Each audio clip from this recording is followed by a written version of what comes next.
근데 만약에 상속인이 1주택자다, 둘이서 동시에 혹은 셋이서 동시에 공동으로 상속받으면 누구의 상속주택으로 카운트해야 되냐, 그럼 소수 지분자들은 어떻게 될 거냐, 혼자 받았냐, 둘이 받았냐, 지분이 어떻게 되냐, 보유 거주 기간이 어떻게 되냐, 너무 복잡해요.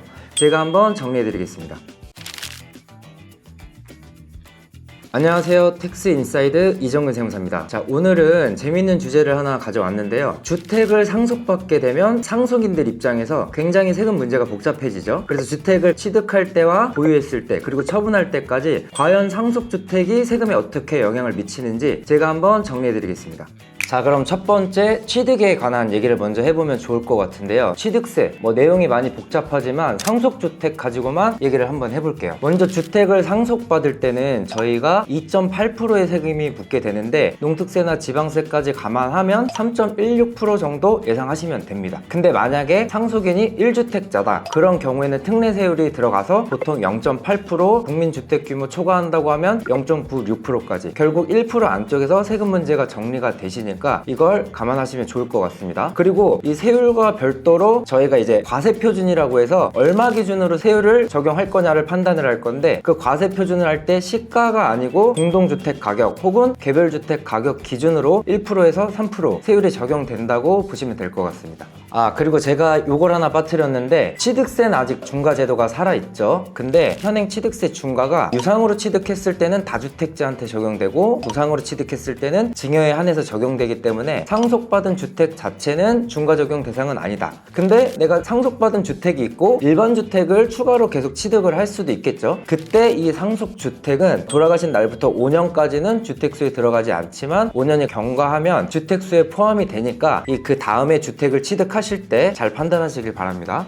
자, 다음은 보유할 때 세금을 한번 볼 건데요. 저희가 대표적으로 알고 있는 게 재산세랑 종합부동산세가 있죠. 재산세를 먼저 얘기를 해보면, 재산세에는 중과제도는 없습니다. 그래서 그 부분은 걱정하지 않으셔도 될 것 같고, 저희가 재산세나 종부세를 산정하는 기준일이 매년 6월 1일이기 때문에 그 날짜 기준으로 납세 의무자가 누가 될 건지 결정된다고 보시면 될 것 같고, 재산세에서는 중과는 없는 대신에 1주택자라고 하면 저희가 세금 계산을 할 때 어떤 공정시장 가액 비율이라고 해서 표현이 조금 어려운데, 저희가 시가표준액에다 공정시장 가액 비율을 곱하고 세율을 곱하게 되어 있습니다. 이 공정시장 가액 비율이란 거에 대해서 조금 더 베네핏을 주고 있고, 상속받은 주택은 5년간 이 재산세 주택수에서 배제가 됩니다. 그 말은 내가 다른 걸 가지고 있다고 하면 1주택자 지위를 얻을 수 있다고 보시면 되겠죠. 자, 그 다음은 종합부동산세에 대해서 보셔야 되는데, 보통 종부세를 고민하시는 분들은 서울 강남 소재 고가주택을 가지고 계신다든지 아니면 두 채 이상이 되셔서 세부담이 걱정되시는 분들이겠죠. 재산세랑 마찬가지로 종합부동산세에서도 상속받고 5년 이내까지는 주택수에서 배제합니다. 근데 주의하실 게 뭐냐면, 주택수를 배제해서 1주택자로 보니까 우리가 공제금액도 9억에서 12억까지 올라가고 여러가지 이제 세율적인 그런 혜택들은 받을 수 있지만 세금 산정할 때 과표에는 포함을 시켜야 돼요. 그래서 내가 공제금액이 커지거나 이런 베네핏은 있지만 세금 계산은 다 들어가야 된다 라고 보시면 될 것 같고, 이 주택수에서 빠지는 게 5년 이내의 기간 말고도 또 있습니다. 만약에 내가 공동상속으로 여러 명이 가족이 동시에 받았다고 하면 내 지분이 40% 이하라고 하면 5년과 무관하게 계속 주택수에서 빠질 수 있는 규정이 있고, 그리고 내가 받은 지분의 가액이 6억 이하, 수도권내라고 하면 3억 이하의 물건이라고 하면 역시 주택수에서 빠집니다.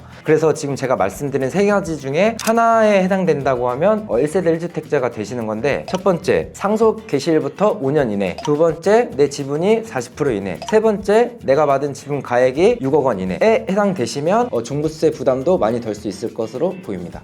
자, 이제 마지막 단계죠. 대망의 양도세입니다. 양도세는 굉장히 복잡해서 저희도 할 때 굉장히 검토가 많이 들어가는 내용 중에 하나인데, 자, 하나씩 정리를 해보겠습니다. 저희 현행 양도세 제도가 1세대 1주택 비과세가 있고 2주택 이상자의 중과세 제도가 있죠. 비과세 제도를 먼저 볼게요. 원래 1세대 1주택이라는 게 주택을 한 채 가진 사람이 거주 이전의 자유를 보장하기 위해서 국가가 주는 혜택인 건데, 여기서 갑자기 상속이 돼서 주택이 두 채가 되면 이 상속받은 주택의 경우는 저의 의사가 아니잖아요. 그래서 국가에서는 갑자기 내가 상속을 받았을 때 이 일반 주택을 양도할 때 비과세를 받을 수 있도록 혜택을 주고 있습니다. 그런데 여기서 조심하셔야 될 게 이 상속받은 주택은 별도 세대인 상속인이 받아야 돼요. 만약에 같이 산 사람이 받으면 사실상 같은 집에서 일반 주택 하나 상속주택 하나 있다고 했을 때 이 주택수는 세대 내에서 달라진 게 없기 때문에 여기에서는 혜택을 줄 수가 없고, 별도 세대인 독립한 사람이 상속주택을 받으면 혜택을 받을 수 있다라고 보시면 될 것 같아요. 그리고 만약에 상속을 받는데 상속주택이 한 채가 아니고 두 채 이상이었다. 그러면 이 중에 어떤 걸 상속주택으로 볼 거냐. 첫 번째는 피상속인 기준으로 보유기간이 가장 긴 게 첫 번째, 두 번째는 거주기간이 가장 긴 게 두 번째. 만약에 근데 보유기간, 거주기간이 똑같다, 혹은 장기 보유했는데 둘 다 거주를 안 해서 확인이 어렵다. 그러면 피상속인이 마지막에 거주한 주택, 돌아가실 당시에 거주한 주택이라고 보시면 될 것 같고, 이조차도 확인이 어렵다. 그러면 기준시가로 가고, 이것도 확인이 어렵다. 이럴 때는 납세자가 선택하면 됩니다. 주택 두 채를 동시에 사는 케이스는 많지 않잖아요. 그래서 보유기간, 거주기간 요건으로 상속주택이 뭔지를 판정을 한다. 그럼 만약에 상속주택이 아닌 다른 일반 주택이 있다. 얘는 지금 저희가 말하는 모든 상속주택 규정에서 다 배제가 됩니다. 그러면 모든 주택에서 카운트가 되니까 요거는 주의하실 필요가 있겠죠.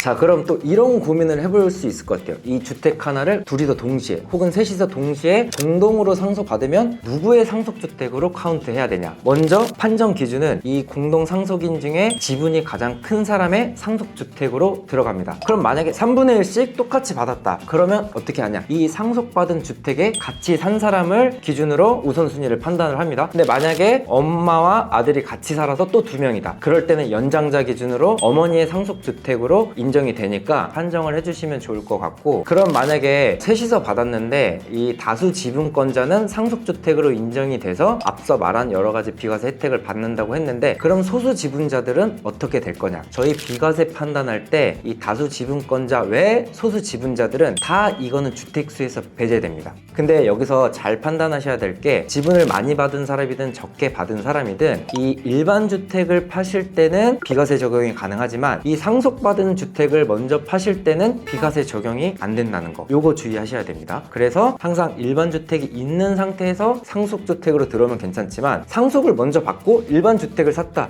이때는 비과세 안 됩니다. 잘 판단하셔야 돼요.